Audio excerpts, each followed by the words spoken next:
धाराशिवमध्ये धाराशिव जिल्ह्यातील शिरढोण गावामध्ये छत्रपती शिवाजी महाराज यांचा पुतळा हटवण्याच्या प्रकरणावरून वाद चिघळलेला आहे। या प्रकरणामध्ये मराठा क्रांती मोर्चाने उडी घेत सरकारला इशारा दिलाय। शिवरायांचा हा पुतळा जर का हटवला तर हटवणाऱ्यांवरती पोलिसांनी कारवाई करण्याची यावेळेस या सगळ्या लोकांकडून मागणी केली जाते। कारवाई न झाल्यास राज्यभर तीव्र आंदोलन करण्याचा इशारा देखील मराठी क्रांती मोर्चाकडून दिला जातोय। आंदोलकांवरती गुन्हे दाखल करणाऱ्यावरती आता पोलीस ठाम असल्याचं कळतंय। आंदोलकांवरती गुन्हे दाखल करण्यावरती पोलीस ठाम आहेत। छत्रपती शिवाजी महाराजांचा पुतळा काढला गेला, लाजिरवाणी गोष्ट आहे।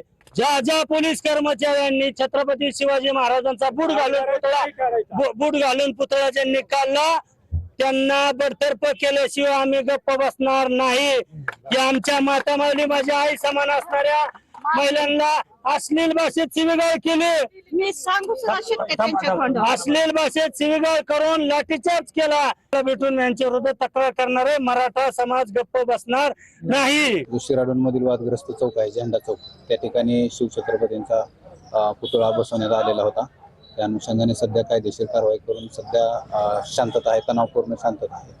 पुढील कारवाई जी आहे कायदेशीर ती आम्ही करून घेत आहोत। चर्चा सकारात्मक झाली का? सध्या चर्चा सकारात्मक झालेली आहे, तरी देखील आम्ही जे काही कायदेशीर असेल ते कायदेशीर प्रक्रिया पुढे